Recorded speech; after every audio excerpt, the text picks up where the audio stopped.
Hey there, subscribe to my channel, and also press this bell icon so you never miss any new updates, cause whenever we upload new video you will get a notification on your phone. Part 1. You will hear a conversation between a police officer and a woman who witnessed an accident. First, you have some time to look at questions 1 to 4.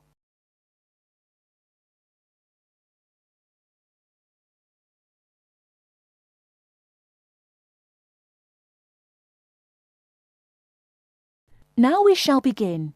You should answer the questions as you listen, because you will not hear the recording a second time. Listen carefully and answer questions 1 to 4. Hello, madam. I understand you witnessed the accident. Have you got a few minutes to tell me what you saw? Yes, no problem. I don't have to be back at work for a while, so I'm pleased to help. Did you actually see what happened? Yes, I was standing over there near the bus stop. I was on my way to get something for lunch and just happened to be looking at a shop across the road. That's when I saw the red car come out from the junction over there. You don't happen to know what time it occurred, do you? Well, I left work for my lunch break at 1, and it's only about 10 minutes walk away, the office, I mean. So it might have been about 10 past 1. Although I did pop into the shop for something, so it was probably closer to 1:15. So it pulled out of Monk's Road, that's the road over there, straight onto High Street. That's right, yes. Did you get a view of who was in the car? There were 3 of them. 2 in the front, the driver of course, someone in the passenger seat, and there was someone in the back. They were quite young. I doubt if they were much older than 20. Anyway, they came speeding out of the side road over there and hit that lady's bicycle. The driver didn't bother to stop to find out if she was okay. He just drove off along the main road towards the town centre. Is the woman okay? She should be fine. She banged her head when she came off the bike, so we've called for an ambulance. They always like to check you out in case you have concussion. But no, she seems fine. Before you hear the rest of the conversation, you have some time to look at questions 5 to 10.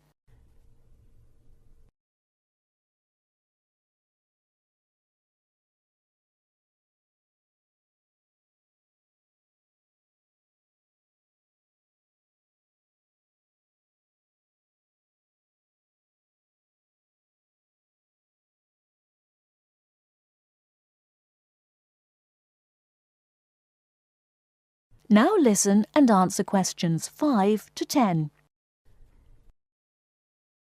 The bike doesn't look too good, though. I don't think she'll be using that again. I suppose she was very lucky, really.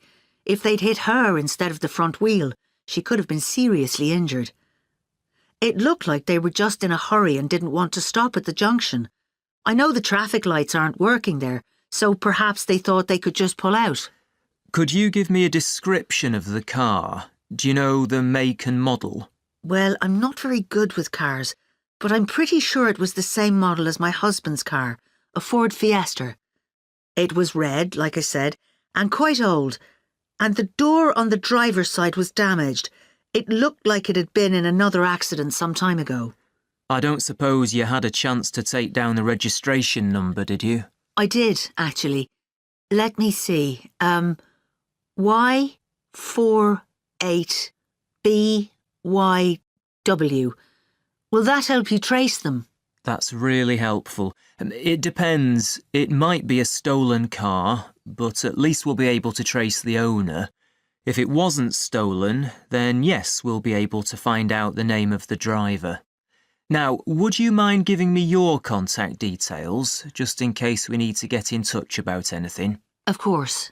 What's your name? Mrs. Stansfield. Rita Stansfield. That's Stansfield.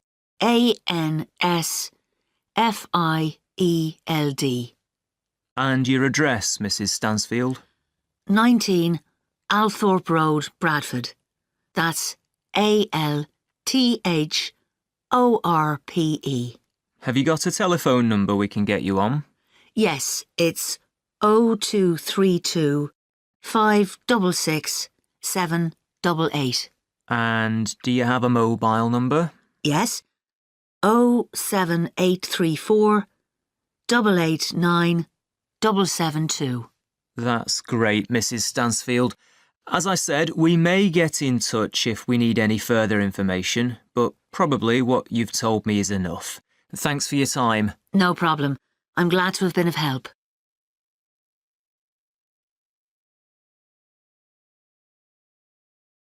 That is the end of part 1. You now have half a minute to check your answers.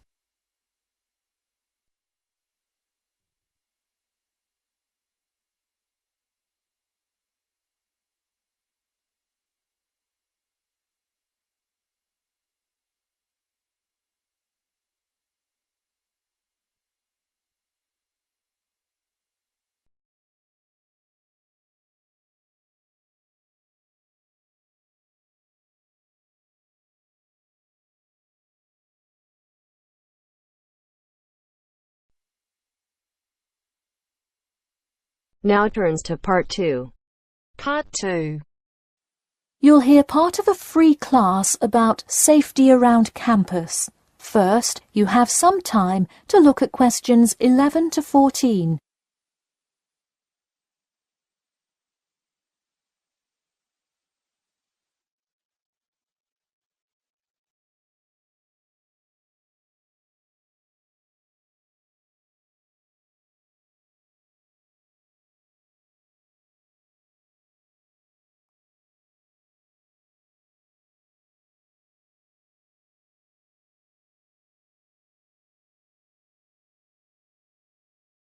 Now, listen carefully and answer questions 11 to 14. Good evening. I'm Geoffrey Miller from the University of Nottingham Student Union, and in this week's free class, Carlos Garcia is going to tell us about safety around campus. Over to you, Carlos. Thank you, Geoffrey, and thank you all for your attendance today. Also, I'd like to thank the Student Union here at the university for organising this lecture. Well, I've been serving and protecting the city of Nottingham for over 20 years now as a member of the police department. Does anyone know what type of crime is the most prevalent on campus? I heard someone say drugs and alcohol. That actually isn't too much of an issue. Violence? Nope. Actually, the biggest thing we worry about here is theft. The nature of crime on Nottingham's campus is quite different from that of the surrounding areas. Crime rates across the East Midlands are very difficult to control. We'd like to see the rate stay the same for this calendar year, but it has been increasing steadily over the past 3 years. On campus, however, I'm happy to say that the overall crime rate has fallen this year. You wouldn't think so if you've seen the extremely exaggerated stories in the media. The media has done nothing but cause more concern about crime in our area. Even the crime shows you see today are a little bit far-fetched, but at least viewers know they're not real events. We'd really like to see more factual news articles out there so the public can have a rational sense of the safety level of our society. Before you hear the rest of the talk, you have some time to look at questions 15 to 20.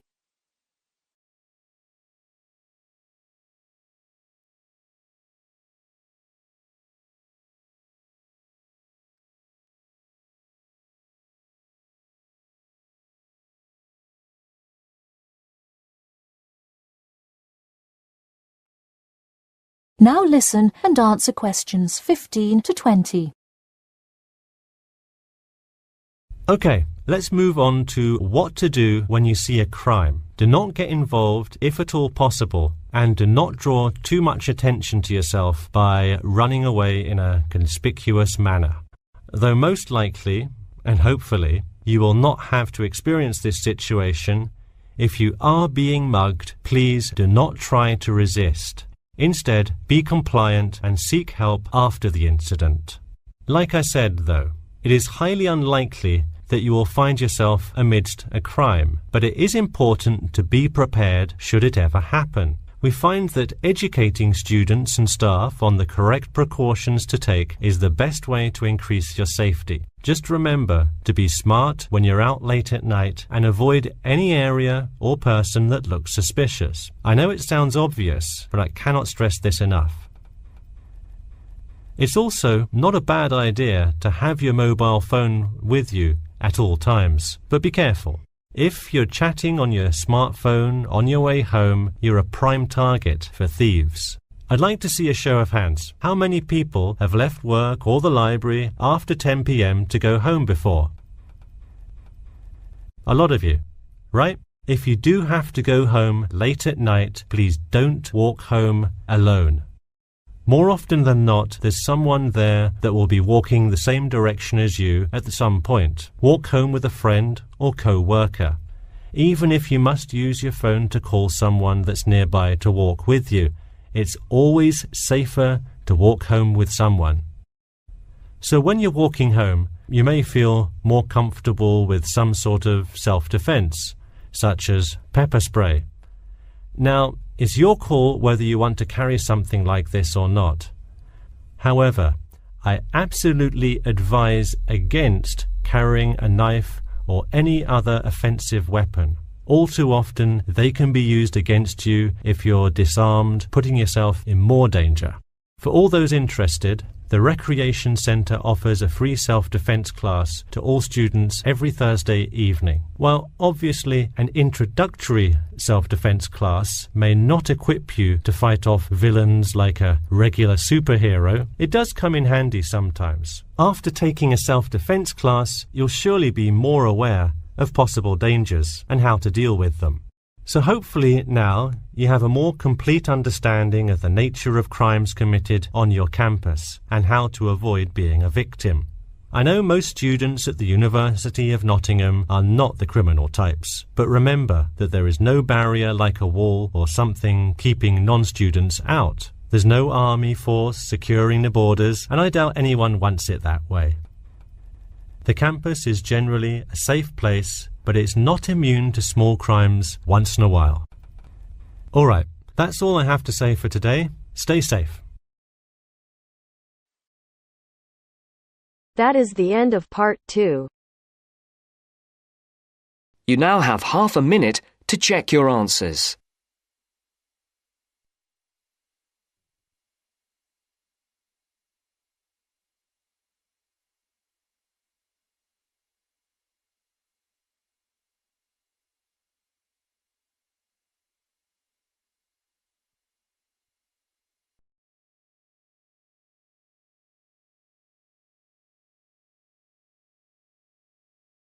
Turns to part 3.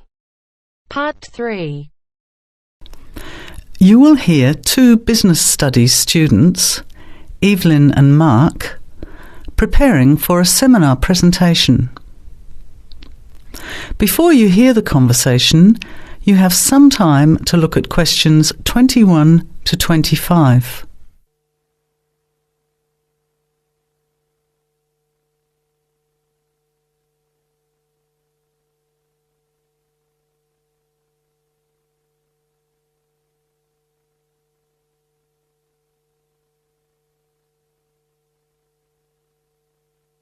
Well, I think the marketing of food would be a good topic.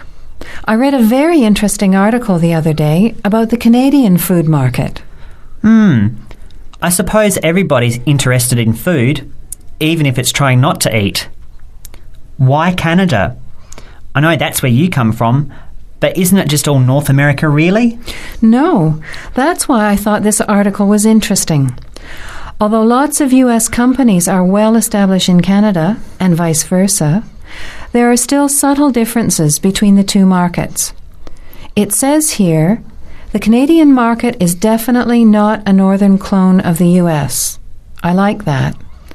And it says that if you understand these differences, it can have a big impact on successful food marketing. So I know that Canada has a big French-speaking population in Quebec. Is this what they're referring to? Not only French and English speakers, there are many different ethnic groups in Canada. It's really quite multicultural. For example, Toronto has large Asian and Italian populations, and Vancouver's got a large Asian population too. And because Canada's population is small, these groups make quite an impact, introducing new styles of cooking. So you can see lots of unfamiliar vegetables and things in the markets, and new restaurants are opening every day. It's great if you love trying out new foods, as many people do. Which kinds of food are becoming popular? Well, some Asian food, I'd say, has been popular for quite a while, like Chinese. But now, Southeast Asian restaurants are becoming very fashionable. Then there's Mediterranean, of course, such as Greek, Italian, and so on. But Caribbean and Mexican food is really taking off among young people these days. So are the supermarkets starting to stock the ingredients that are needed to prepare these foods at home? You know, all those unusual condiments and sauces. Yes, that's right. It's quite interesting going to the supermarket, isn't it? And noticing how they're introducing sections for foods of different nationalities. You can buy quite exotic products locally these days. The article mentioned that 80% of the Canadian retail market is controlled by 8 major national supermarket chains, so that when they introduce changes, they can happen quite rapidly. Okay. Well, how are we going to organise this seminar then? I made some notes on the trends in the Canadian market, about changing tastes, and also patterns for where food is consumed. I thought maybe we could summarize it into a chart or table, and maybe use the overhead projector to present it. Good idea. Maybe I could have a look for similar trends and tastes in Australia and the UK for comparison. Let's have a look at what you found. Before the conversation continues, you have some time to look at questions 26 to 30.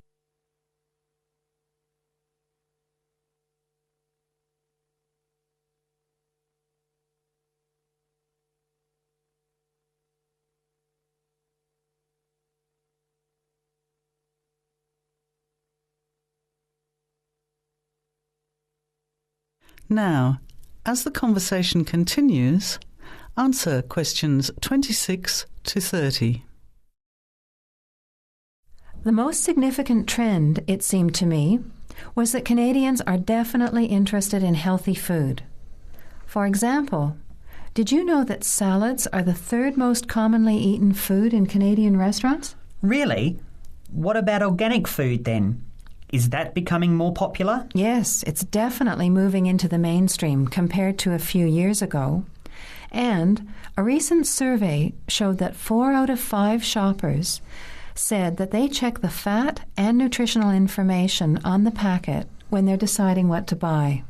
What other trends did you find out? There's one change I noticed straight away when I was home last year in the meat department. You know, here the meat packaging says rump steak or 4-quarter chops and so on.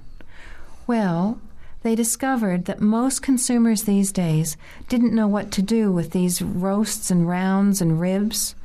So the government approved a new naming system for cuts of meat, which is related to the required cooking technique. What a good idea. I've never really understood the difference between sirloin, rump, round and all those names.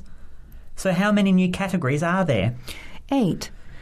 There are 3 kinds of steak, for grilling, for marinating, and for simmering. And then there's what they call quick-serve beef, for stir-fries, I suppose. And premium oven roast, pot roast, and stewing beef. It's a great idea, isn't it? I hope it catches on here. I agree. Any other trends that you thought were significant? Well, what's really interesting is what the article called mobile meals. In other words, more and more Canadians are eating meals away from home, but not just eating more junk food.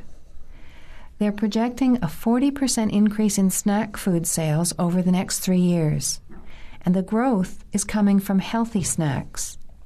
You know, the ones that have less cholesterol and fat, such as muesli bars, health food bars, and those types of products.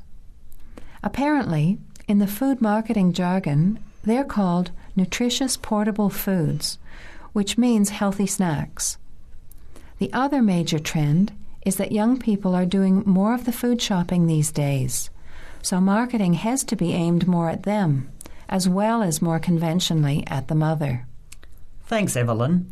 I think we'll have an interesting discussion about these trends and the comparisons with other English-speaking countries. I'll see if I can get some information about them to compare with yours, and meet you on Friday to put it together. See you then. Bye. That is the end of part 3. You now have half a minute to check your answers.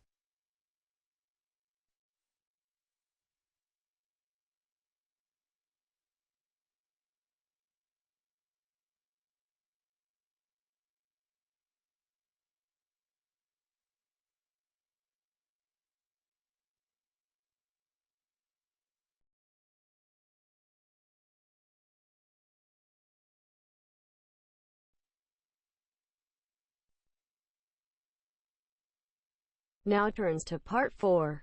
Part 4. You will hear a talk on seasonal affective disorder. First, you have some time to look at questions 31 to 40.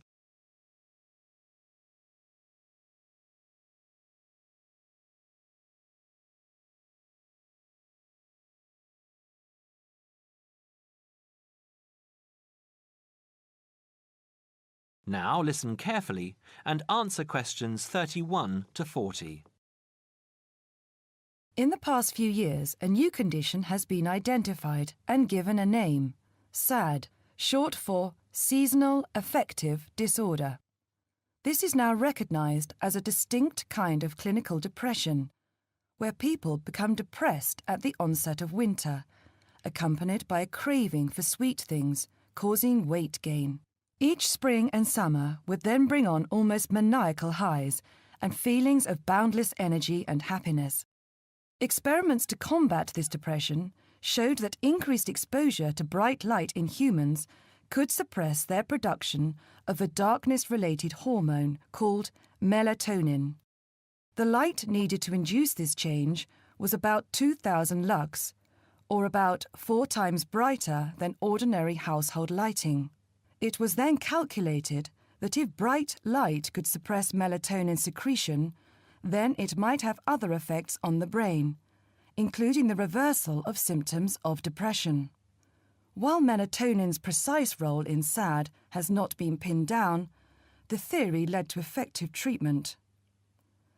Not surprisingly, SAD affects more people where winter nights are longer and days shorter.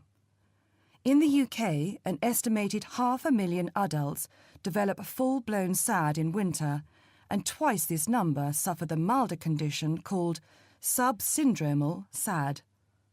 About 80% of sufferers improve when given light therapy, and improvement usually comes within 2 to 4 days.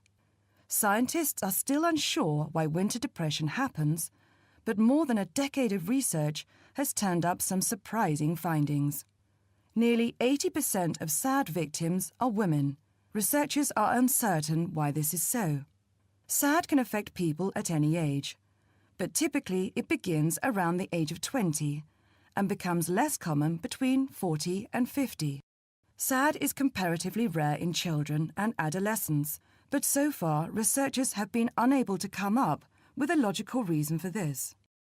As many as half of SAD sufferers have at least one family member with depressive illness, suggesting that the depression has a genetic component. Some patients experience shifts in their body clocks when they're depressed in winter. They are morning people at one time of the year and become evening people at another. What is the underlying difference between SAD sufferers and others? A clue can be found in carbohydrate craving, a common symptom. People often become obsessed with chocolate, for example. Carbohydrates alter brain chemistry by increasing the level of a soothing chemical called serotonin, a neurotransmitter that carries signals between brain cells. SAD sufferers crave carbohydrates because they may need serotonin to lift their mood. This craving can be intense, in fact, an addiction. It may be that the serotonin system of the brain has problems regulating itself during the winter. Some SAD sufferers respond well to the drug Prozac, thought to influence the brain's serotonin-using system. Other brain chemicals and hormones probably play a role in winter depression. Another neurotransmitter, dopamine, for example, may be inadequate in certain cases. Researchers hope to uncover clues to SAD's secret by probing similarities between SAD and hibernation. Though no valid link between the two has been established, some SAD patients say they feel like hibernating animals.